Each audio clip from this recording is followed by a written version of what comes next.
Hey guys, how are you doing? I greet you to another Eldersworld Legends deck presentation.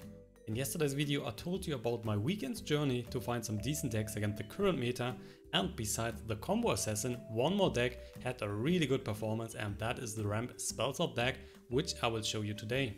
You might remember the ramp dragon Spellsword deck that we tried out at the start of the expansion. Well, this one is kind of a version 2.0 because it is indeed similar, but on the other hand also a bit more tuned to the stuff that you're currently facing. The King of Dragons Alduin is no longer part of our team, instead I've switched him back to Odahviing. While I still like Alduin, the reduced amount of dragons I'm running right now is hurting his playability a bit, so even with the extra ramp he will often be too slow. In the meantime, Odahviing is killing most threats we are facing on a crowded board, and especially against the mid-range Supreme Artomancer armies, a well-needed tool. So far the win rate is especially good against all kind of mid-range decks. On the other hand, hyper aggro decks and Ramp Scout partially as well will present you with greater overall problems. With the addition of Spine of Eldersblood in the Heroes of Skyrim expansion, the potential amount of ramp for each class has increased further, allowing now even non-scout decks to get to their needed 15 Magicka faster than ever. These circumstances are right now already pushing the total number for ramp decks on the ladder, in comparison to before the expansion, to a high amount. If we are seeing even more ramp tools in the future, this type of deck might be getting really problematic. That is especially true with all the potential graveyard and resummon options available, so the rise of Ramp Scout might just be the start of something bigger, depending on how the future content will be handled. Anyway, as you can see in the decklist on the right, we have an overall very solid mix of destruction and defensive tools in our deck, providing you with enough power to survive until the endgame. The only thing I would love to have more of is card draw, because that is currently more or less non-existent. To increase that, we could run more Thieves Guild Shadowfoots or some Blood Magic Lords, both cards that I'm still testing, but I have not decided what to replace for them. Someone in the chat in yesterday's streams proposed to drop the Devours, which might be fine. On the other hand, they are working really good against so many different creatures. Devour single-handedly won me the game, for example when I got Charge Award on the Undying Dragon. Feel free to experiment with different builds and ideas for yourself. In the meantime, I will also show you 2 games with the deck as well. Expect some insane ramp action and a game as close as it gets. So let's check it out. Here we go, well, let's start. Our first matchup will be against potentially a Ramp Scout, and unfortunately Ramp Scout is a bit favored against our deck. So far I've faced 4 or 5 Ramp Scouts, and guess we are slightly behind. I guess 2-3 currently is the result for that. But I mean, we have definitely a stand against that. If we are starting good with a Hist Grove here, Tree Miner, that's a lot of ramp already. So let's just keep that. And then hope to overcome the Ramp Scout in the end. The problem against Ramp Scout is that Ramp Scout, instead of just having a lot of destruction, Ramp Scout is going for extra card draw and more ramp in general. So while we have destruction with Mantikoras, with Piercing Javelins and so on, the Ramp Scout on the other hand can use more ramp with Thorn Hist Mage. He can, that's why going faster into the Hist Grove, he can get the Thorn Hist Mages back, ramping even faster. And also he's getting additional card draw through stuff like a Thieves Guild Recruit, through stuff like a Eclipse Baroness, and that was all in all definitely better for him than our deck. But we're starting really good here with a lot of ramp. So double Hist Grove, we have the Tree Minder, so it should work out. For the Black Hand. Dark Guardian on his side. Right now I would say we will not. Oh, another one. That is insane. We are not targeting this one, we will just drop a Hist Grove to ramping up. So we will be already at 6 next turn. If we just drop double Hist Groves here, we have a lot of power on the board. So then the only thing is we need to be careful is that he is not killing the Hist Groves with a Shadowfen Priest. So let's just drop more Hist Groves now, giving us a huge turn when these are going off. Still taking a while, but we are in a good position. If he's dropping the Hist Grove, we will just use the Edict of Azura here. The waters of There's a Tree Miner, so a bit of ramp as well. We will then just drop the Dark Guardian here on the right side potentially. And got another one. So how about one on the right, one on the left, and that's it. There's also his first Hist Grove, not a problem. This one's just going down to our Edict. Spine of Eldersblood, excellent. The Tree Minder is down, Edict of Azura. Have to say that I never got that much ramp early on. That is pretty insane. Just dropping the Spine of Eldersblood here. Let's just drop it on the right.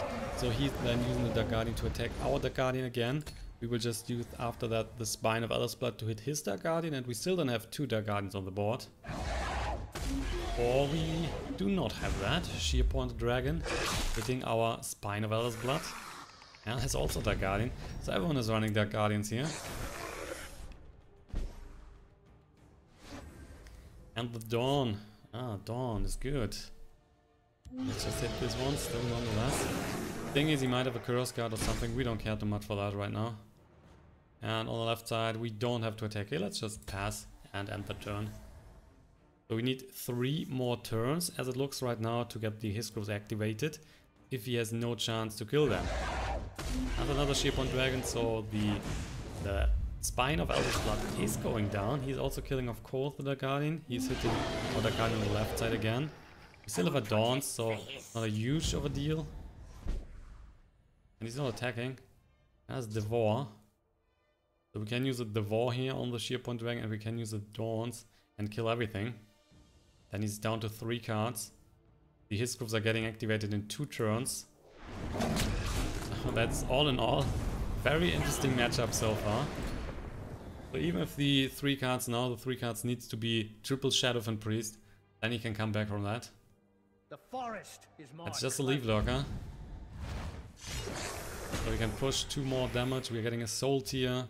And with that, we can just pick up a Spine of Eldersblood and activate all the Hist Groves on the next turn. So we're definitely playing the Soul Tier. We're picking up the Spine of Eldersblood, which is just stronger than a Tree Minder. So playing Spine of Eldersblood, we are now up to 15. That means we can easily activate the Hist Groves next turn. Then we have a huge board here with so much destruction. And we still have Edict of Azura, we still have a Shadowfen Priest. So if he's going for his Hist Grove, he's still not able to activate those because he's currently at 12. And looks like he's just going for the face. Hive Defender. Your storm is no match Odahviing, for look mine. at that. So the Odahviing is going down to the Edict. Unfortunately for him. And the Devour. Yeah, we have no dragon here in hand. Because we're just killing the units. So we are using then the Edict of Azura on the Odahviing. Also taking care of his Dark Guardian here. With the Spine of Eldersblood. And we're going for the Hive Defender as well. That is then killing the Leaf Lurker. With that, we have a huge board. So I hope you like a lot of points here. These huge units are each worth 8 points. So we have in total 48 points from the Swarms right now. Dropping a Sheer Pointed Dragon. Well, that is saving his Leaf Lurker, but that's it. So he would need huge stuff here out of the runes. Probably not likely. Nahagliiv. You don't even have to use a Shadowfen Priest in that one. Edict of Azura. So we'll just kill this one with our unit, then go for the face. See what's coming. Potentially nothing because he's just playing Ram's card. So we can just go here. If he's stopping Fighter's Guild Recruit, which is his only hope, we will just kill that. And just like that. That was an amazing ramp early on. By far the best I ever got with a ramp deck. Insane. And now we are up to game 2, and this one is a warrior.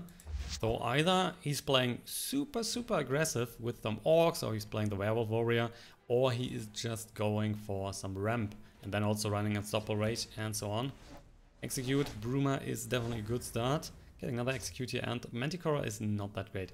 Problem with the Execute in this specific matchup is that if he's playing a lot of high units, so with high attack power, the Execute is not helping us too much, so he could now use the Magicka here and play a Greystone Ravager, for example. And then the Execute is not killing that. Also, an Orc Clan Shaman is too strong. So again, Execute is not helping us. And follow up here with Piercing Javelin, and Mantikora is definitely too expensive. So he's playing then most likely just some Orcs. We will use the Bruma here for a trade. He is potentially just killing that. If he's not now dropping, for example, Stone Shard Orc, then he's killing the Bruma with the Stone Shard Orc, so that might be coming. Oh, Sheepstained Banner. Yeah, that is bad. He can kill the Bruma and still keeping the Orc Clan Shaman alive. We just got another Bruma. Well, not too great. We're still dropping it here. The problem now is that we have, if he has a Charge Orc, for example, he will just kill the Bruma again. And he will keep his units alive again on the board.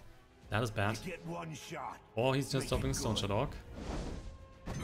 As expected, so that is 3 in the face. We will then use the Execute. Got another... Well, what is that? We're just getting Brumas after Brumas. Interesting. So we are trying again. I'm not sure if we can do that finally. The only good thing about the banner here is that the friendly orcs are just getting defense higher, not the attack. As a Knight of the Hour, that's pretty cool. We pop that here. Because if they would get attack plus, so a northern outpost for example, then we have literally no chance to use Execute anytime soon. Right now we still have a chance. There are still some units that we can kill, like the Stone Shard Orc, like the Orc Clan Captain. And if we find those, the Execute's definitely coming. Together, orcs. Another Orc Clan Shaman. And something else is also coming. Another Stone Shard Orc, which is now dealing 3 points of damage. So our nice little guard is going down. Got a Soul Tier here. You know what? You will just get the Execute. Stone Shard Orc going down again. We're using a trait here. And we have the Soul Tier right now, which we could use on the Bruma or on the Knight of the Hour. So not too great. On the other hand, we have nothing else to play. So I would say we just use the Soul Tier here. That is fine. And we will just go for the Knight of the Hour. That is helping us to survive longer. If we play that, we are getting 3 extra life. And we also get a guard on the board, which might help us decently. On the next turn, probably just go for Piercing Javelin, because he might now drop a strong orc that we need to kill. And he's definitely pushing the 3. Maybe the Wood Orc Headhunter is coming. He's going for the Morgul Gatekeeper. So that's 5 then in the face. And the Morgul Gatekeeper would be another unit that we can kill with an Execute. Just the Odahviing. So we're using Piercing Javelin now on the 5-4 to deny the damage. He still has 2 cards in his hand. But he would have played, surely he would have played a stronger unit if there was a stronger unit than the Morgul Gatekeeper last turn. That is the Orc Clan Captain. So now 3 minder. And the Battle Rage Orc as well, so another 3 into the face. We're down to 16 already. And right now the follow-up is really not looking good. 3 minder is kind of helping us. On the other hand, we cannot play anything else then. So if we play the 3 minder now, we are going up to 8. So that means we are at 9 next turn. So we still need 1 more turn until the Mantikora is coming, which might be too late. We are still trying that. If we just play the Knight of the Hour, it's just taking too much time here to go into the other units. So we can expect to see at least 6 more damage if he's using the Orc Clan Captain for a trade and then pushing the 6. But there should be more. There should be more in his hand. So we need something out of the runes here, something good to play. Another Chieftain Banner. Doesn't matter right now. Really, he's getting more defense on the units. But right now, the more important part is the amount of damage he can push. There's a Nahagliiv. Really good. And there's a Dark Guardian. And the Butcher. Oh, that's interesting. Gives us a few options. It's just another Mantikora. That is insane. That is truly insane. So there's 6. There is 8. That's a lot. Just go Nahagliiv. We're taking the 6 here from the Butcher without doing anything. Maybe we cannot play anything else. So let's just count here. If we play Nahagliiv, he might push nothing into our face on the left side. We are then just getting the 6 here on the right. He is out of cards. That is important. And on the next turn we can buy Mantikora, take down the Butcher. And then we are still at 4 life. And after that we can stabilize. So it's just important that we can survive this 1 turn. And maybe if we get a Prophecy here, we have a very good chance. If we just play Knight of the Hour and the Dark Guardian, we can deny the 6 here. We are healing a bit. And we can deny potentially 3. So that would be 5 and we would be at 13. While on the other hand, he still has everything on the board. So I guess it is better to drop the Nahagliiv. Let's go for that. Really a defensive tool. We need something good here out of the rune. That is changing the outcome of the game. If he has 1 charge unit or so, or 1 buffer. Oh wow, he's drawing the extra card. So another chance for him. He just needs the Wood Orc Headhunter. The game is over, of course. Pushing the 6, we are getting a Devour. Would have loved to see that a bit earlier. Come on, then. And the Kingpin as a 2-5. Holy moly. No, he's not attacking. Yeah, he's not attacking. Hist Grove. Now the question is, do we go Mantikora? Do we go Mantikora? If he's then able... Oh, this one sucks. He can buff the Kingpin kinda high.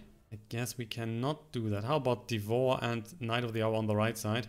And then kill a Bitty on the left. We're getting life back. Then there's still the Butcher, of course. But we had 7 life. We can play Mantikora a bit later. Would also love to play the Hist Grove, but that is too expensive. Or we're just playing Hist Grove, Devour and Dark Guardian. Then we can play, for example, the Odahviing already. We're not getting the life back. Do we need the life back? We need that. Or do we use the Devour here on the Orc Clan Captain? That's getting rid of even more points, right? That might be better.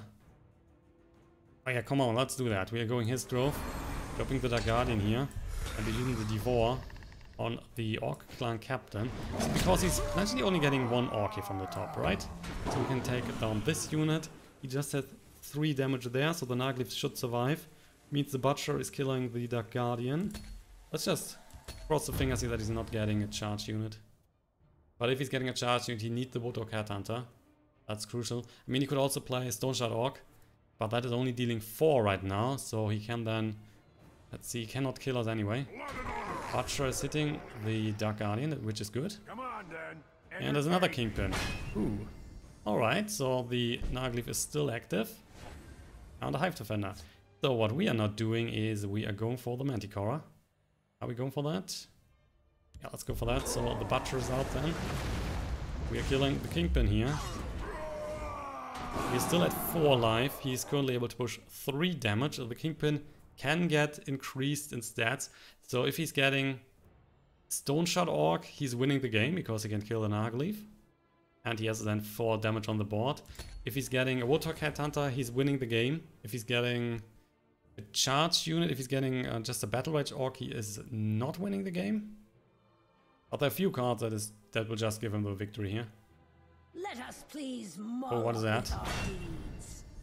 Steelheart Vanquisher. Give friendly orcs +1/+1 and slay. Interesting. Interesting indeed. So are would they?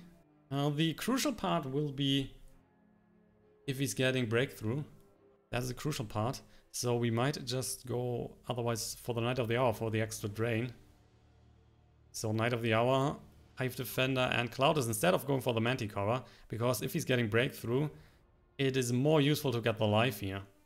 So we're dropping the Knight of the Hour, getting life back, dropping the Hive Defender.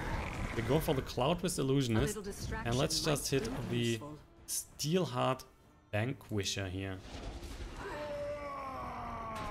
So he's down to 2 units on the board, out of cards. We are now in a comfortable position, I would say. There are not that many cards that give him the opportunity to kill us here. I guess none, right? Even a Wood Orc Headhunter. So he could hit this one down to 1, that's only then 4 damage. Yeah, it doesn't look like it. Yeah, should be over now. Having a Soul Tier, with that we could just get Bruma, for example. And with the Bruma, we of course are getting more life.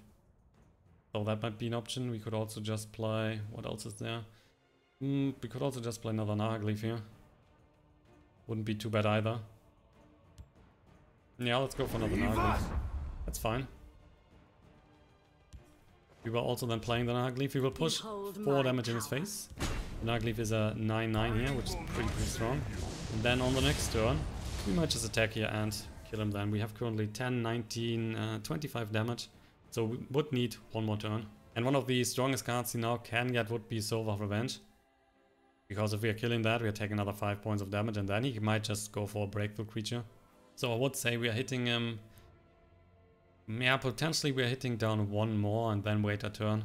After that we are attacking fully with everything we have. Can even just drop Mantikora here, can even drop Odahviing. Just to increase the amount of points we can push.